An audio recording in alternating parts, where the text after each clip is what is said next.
Hello. Today, I want to talk to you about how belief comes before the breakthrough and how change actually begins. So, welcome back.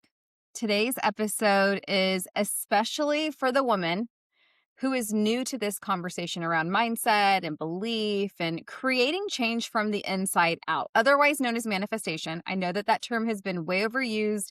Some people hate it, especially a lot of people who I talk to inside the Christian community.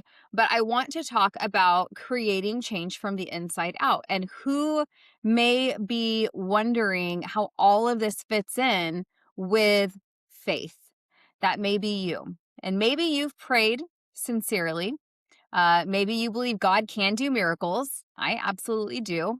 But if you are being honest with yourself, you still feel stuck or unsure or discouraged around this topic. You might be asking yourself questions like, why do I believe God has more for me, but I'm not seeing it yet?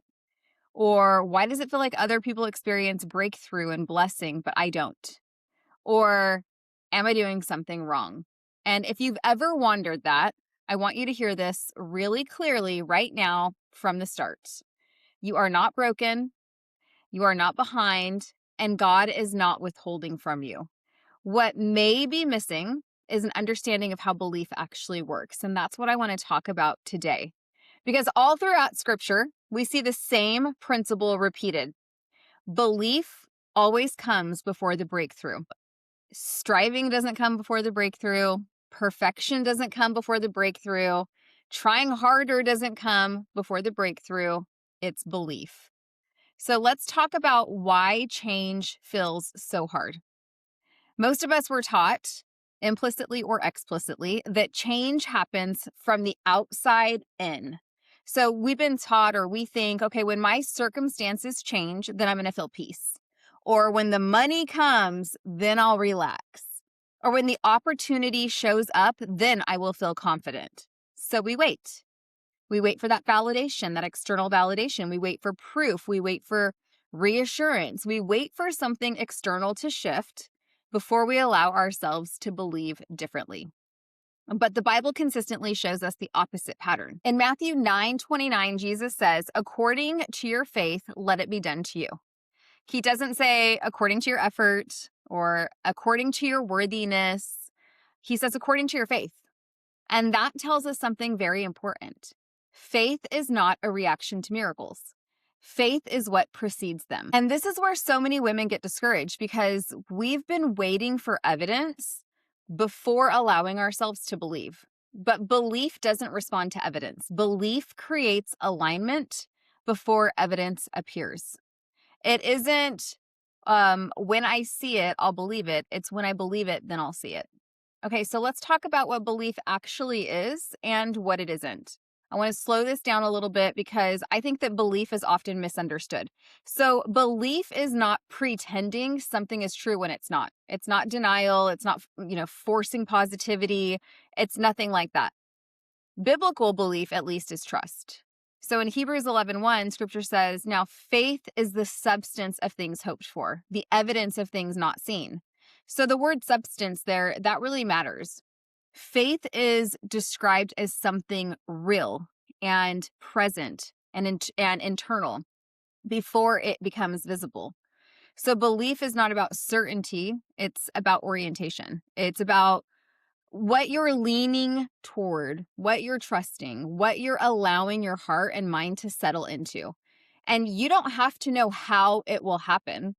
In fact, you can really get lost in the weeds with the how. You don't even you don't have to know when it's going to happen. But belief begins when you decide what you trust God with, even while the outcome is still unseen. So let's talk about now why belief changes your inner world first. So here is where faith and mindset and energy all begin to really start to intersect. When belief shifts, it doesn't immediately change your circumstances. It changes you. So here is an example that might help. If you decide to start eating healthy, you're not going to see the exterior results of that internal shift immediately. But you are going to start to feel the internal changes pretty immediately. When you start to feel, you're going to feel more energy, you're going to sleep better. But you're not going to see those external, like dramatic shifts immediately. And so it's the same thing with belief. When your belief shifts, it doesn't immediately change your circumstances, your visible physical circumstances, but it changes you on the inside.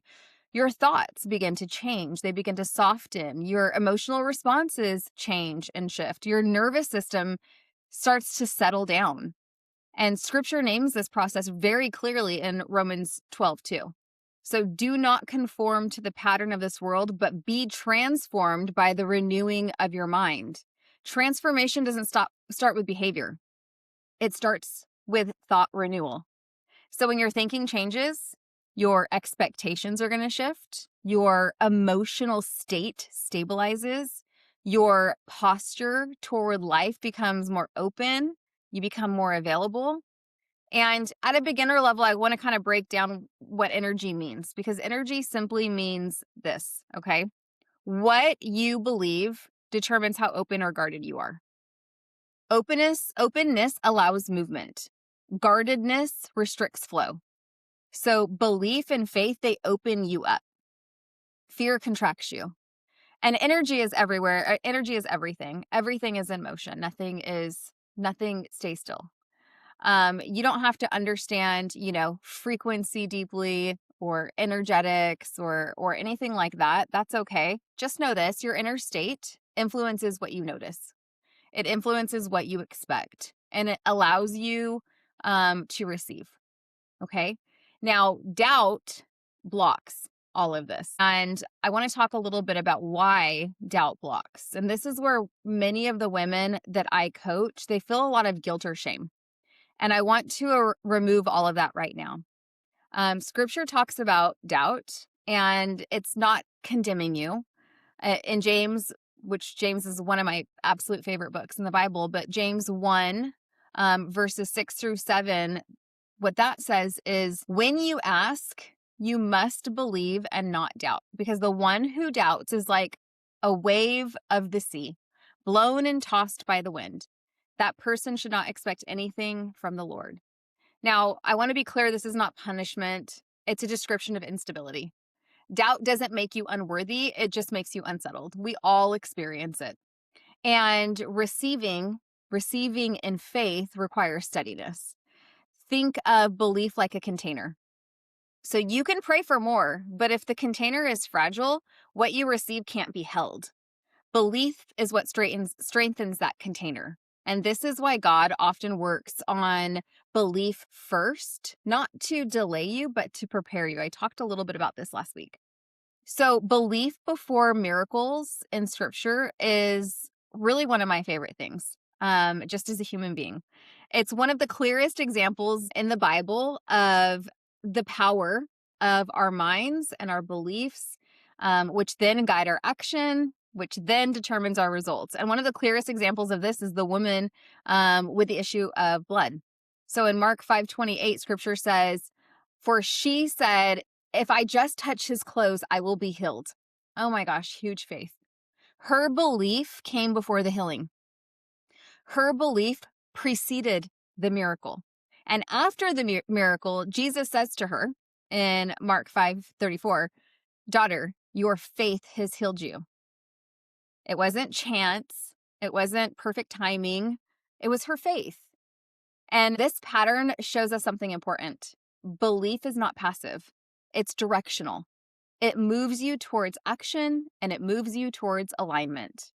So here are some practical beginner steps if all of this is new to you, because I've had people ask me, Alison, you are talking about manifestation, thoughts becoming things. If you can see it behind your eyes, you can hold it in your hands. How does this work with your faith as a Jesus following Christian? This is exactly how. And I wanted to kind of clear that up with this episode. And I'll go into this more and more.